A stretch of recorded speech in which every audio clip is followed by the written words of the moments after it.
né? Gostaríamos de ouvir mais um pouco, algum testemunho que vocês receberam que foi muito marcante, né, para a vida de vocês, ou muito marcante para entender, né, que o projeto, né, é de Deus. É um testemunho assim que marcou de verdade o coração de vocês. Eu vou partilhar um que me recordo e que foi muito marcante também para esse início do projeto. Então, um dos hospitais que nós atuávamos era o APA em Aparecida, né, que é o Hospital de Urgências de Aparecida de Goiânia. Então, como lá era um hospital mais longe, a gente tinha assim muita dificuldade para ir para lá, porque muitos jovens não tinham condução, etc e tal. A gente fazia a dinâmica da carona solidária, né? Não sei se ela ainda existe, mas no início foi assim, né? Todo mundo se reunia na paróquia universitária e fazia um momento de oração, e depois nós tínhamos aqueles que tinham os carros que levavam os outros que não tinham condições até a paróquia universitária e depois traziam de volta para que cada um pudesse ir para suas casas. E sempre lá em Aparecida, como era mais distante, a gente tinha dificuldade, então eu me organizava para ir junto, né? Fui várias vezes. E certa vez, aquele hospital estava recebendo presidiários que passavam mal, que brigavam, até mesmo que eram baleados do CEPAIGO, porque lá era o hospital maior que estava mais próximo ao CEPAIGO. Então nós chegamos lá, me recordo como hoje, era Dia das Mães, domingo do Dia das Mães, que a gente sabe que é uma data simbólica, né, da nossa cultura brasileira também, ela tem um peso sentimental, podemos dizer assim. E aí, quando nós chegamos lá, a diretora da unidade falou assim, olha, vocês podem visitar todos os quartos, menos aquele quarto lá onde tem um policial na porta, porque lá é um quarto de um preso, de um detento que está preso lá no CEPAIGO, então ele é de uma facção criminosa muito pesada, e ele foi, não sei se era baleado, esfaqueado numa briga lá, e estava se recuperando no hospital para depois voltar para o presídio. Então nós sempre fomos muito obedientes às normas do hospital, né? Então aí aconteceu que os jovens foram, sempre assim, 10, 12 jovens. Chegava lá, subdividia em grupos de 3, 4 no máximo, né? Porque lá as enfermarias eram grandes, então, mas na maioria das vezes eram grupos pequenos de 3 para cada quarto. Mas a estrutura pede uma coisa e Deus pede outra. Então, os jovens passaram por todos os quartos, eu entrava num, entrava no outro, e aí, quando eu passei na porta desse que estava o presidiário, a gente via que ele estava assim, dormindo, e o soldado vigiando a porta, e nós passamos e tudo mais. Mas eu senti no meu coração assim, volta.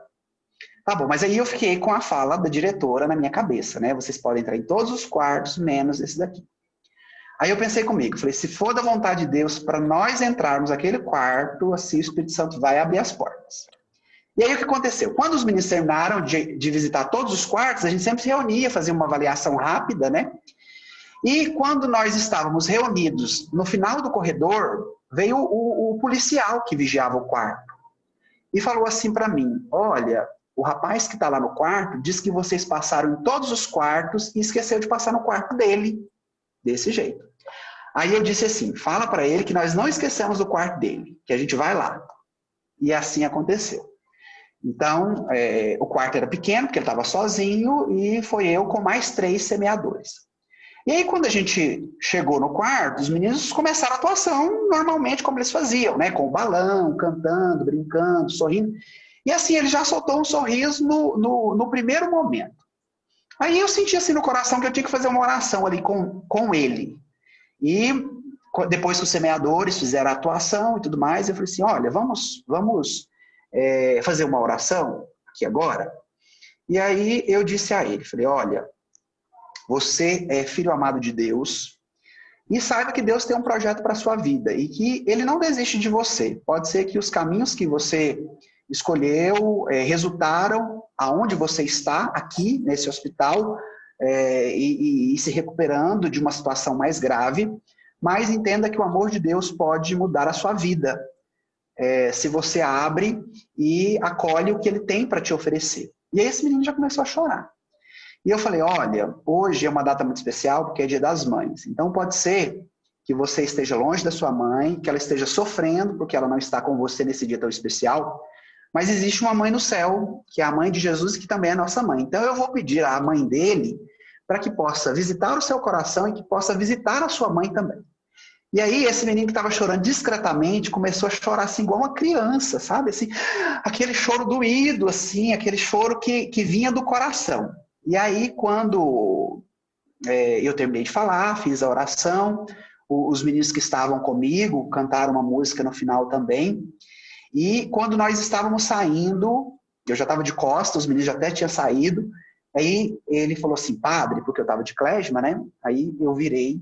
Ele falou assim, olha, muito obrigado, porque eu não sei te contar qual foi o último dia que eu dei um sorriso. E hoje não só sorri, mas também chorei. E chorei assim, no sentido de arrependimento, de querer experimentar algo novo na minha vida, né? E aí eu voltei, preguei o querigma para ele rapidinho, né? Porque o guarda já estava me vigiando, e saí. Nunca mais encontrei esse rapaz, não sei o que aconteceu com ele, mas uma certeza eu sei que naquele dia ele teve a possibilidade de experimentar algo diferente do amor de Deus para a vida dele. Mais uma vez, né, a gente vendo Deus no projeto, né? Um rapaz que estava numa condição que muitas das vezes as pessoas iriam ignorá-lo, né? Recebendo um pouco, né, do amor e desfrutando disso, né? Às vezes de algo que ele não sabia qual que era o sabor, aquele sentimento, né, de receber o amor de Deus.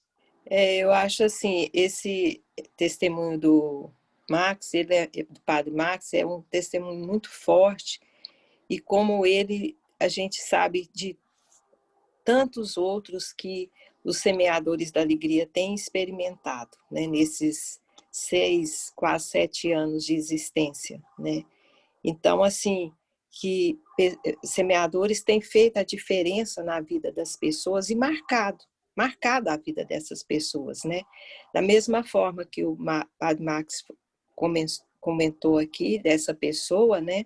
Esse presidiário, Deus queira que não seja mais presidiário, né? Mas, assim, marcou a história dele e fez a diferença. E essa é a proposta, é isso tudo que a gente tem procurado viver, ou possibilitar aos meninos que vão aos hospitais viver isso. E a gente tem muitos testemunhos. E eu, particularmente, do início, né, eu tenho um testemunho assim que me marcou muito, foi no materno infantil. Era Dia das Crianças, né? A gente estava comemorando. E a enfermeira me chamou, acho que viu assim mais velha, né? Me chamou e falou assim, entra aqui na UTI, né, do materno. Entra aqui na UTI. E eu, assim, com o coração assim apertado, né?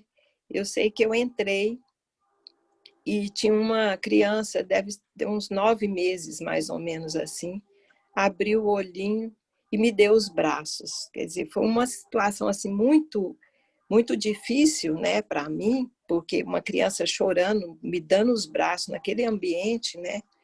Então, assim, eu tive que ser muito forte, né? Eu passei a mão nele, assim, devagarzinho, tudo, e a enfermeira veio e já ajeitou ele lá no berço. E aí eu fui para a cama do lado, e a menina estava, assim, bem, bem ruinzinha. E eu lembro que eu estava com uma tiara, até então a gente não tinha ainda definido, assim, tanto os acessórios, com luzinha, né? E eu cheguei perto dessa neném, ela devia ter uns 3 anos, e ela abriu os olhos, mas aquele olhar dela de encantamento para a luz dali da tiara foi algo assim, eu que vivi aquilo ali, né? Para mim foi muito forte. Ela é uma criança, ela não vai lembrar nem nada, né? Mas foi assim algo que falou, nossa, eu preciso fazer isso, né? Eu preciso ajudar as pessoas, né? E quando eu saí de lá, eu não sei se ainda tem, na antessala da UTI, estavam os pais das crianças, era horário deles, acho que saber notícia, né, sei lá. Eles estavam ali e eu entrei naquela sala, o olhar deles assim, tanto assim, era alguma coisa assim que me marcou mesmo, sabe? Eles estavam tão fragilizados, tão sofridos, né? E aí eu falei assim, vocês querem, vamos fazer uma oração junto? Vocês querem? Eles nem esperaram eu terminar de falar, né? Queremos sim, levantaram tudo, deram as mãos. Então, assim, foi um momento muito forte e veio confirmar para mim a necessidade dessas visitas, né? O bem que cada um podia fazer. Quer dizer, aquele momento de fragilidade, a gente está ali para fazer uma oração, levar a palavra, levar o amor de Deus, né? A sua misericórdia. Isso é bênção, isso é graça, né? A gente poder fazer isso.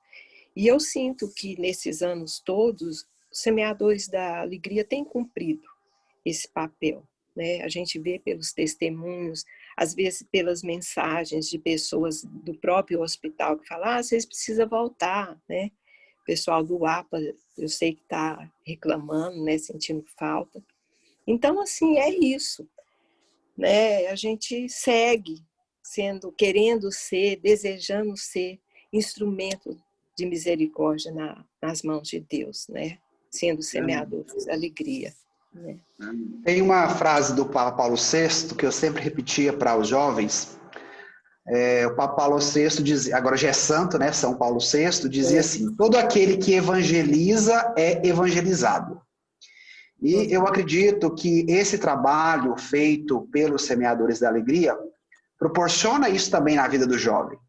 Ou seja, a alegria que ele leva, ela reverbera também na vida dele, no coração, diante das dificuldades, das lutas e das alegrias que cada um também passa, enfrenta, né? Então, quantos jovens eu via na época, quando eu acompanhei mais de perto, que saíam daquela atuação muito mais edificados de como eles entraram. Então, inicialmente, numa logística assim comum, seriam eles indo fazer o bem, mas na verdade o bem que eles recebiam, às vezes era maior do que eles faziam. Então, essa dinâmica que é do campo da fé, então por isso que essa ideia da evangelização como elemento marcante que traça o projeto e que orienta a sua conduta é algo de fundamental importância. Por quê? Porque aqui nós atuamos numa dimensão que não é só imanente, que não é só do voluntariado, que não é só do balão, que não é só da música, da maquiagem, mas ela transcende as realidades imanentes, né? Então, nesse aspecto, o projeto com uma linguagem jovem, atrativa, dinâmica, também dá àqueles que participam a possibilidade de se transcenderem nesse caminho que todos nós somos chamados a viver a cada dia, que é o caminho da fé. E eu agradeço muito a Deus a vida do Padre Max, né? Então, acho que, assim, por ele ter acreditado, pelo convite, mas, assim, eu vejo que como que Deus teceu, né? Tudo isso no coração dele, no meu, para realizar isso tudo, né? Então, eu vejo, assim, como um privilégio, um sinal da ternura de Deus para mim, para comigo. Eu preciso, e o projeto tem me feito muito bem. Eu sinto que eu tinha vontade de dedicar mais, mas em razão de problemas particulares, né, que eu às vezes não consigo dedicar mais. Mas o projeto é muito importante para mim, sempre foi. E eu agradeço, né, a Deus e ao Padre Max. É importante, né, a gente entender, né, essas questões, né, que foram apresentadas, né, da questão de sair de lá edificado, né, muitas das vezes, igual o testemunho que a Marilene disse, né, a criança não vai lembrar, mas será que Deus estava trabalhando na criança ou na Marilene, né? Então, a gente tem que sempre pensar nessas questões. Nossa, Deus tinha algo para mim naquele dia. Né? Muitas vezes a gente escuta, né, muitas vezes naquele momento da partilha, no final, de pessoas dizendo assim, olha, hoje eu não iria vir atuar, mas eu acabei de última hora decidindo vir e saio daqui renovado. Eu vim cansado, mas eu saio daqui descansado. Teve um descanso, subindo e descendo escada, a pessoa saiu de lá descansada. Por muitas vezes encarregada de problemas externos ou até mesmo internos dentro dela, né? Então, muito interessante, né? Essa questão, né, de sair sempre das atuações edificadas, fazendo e recebendo.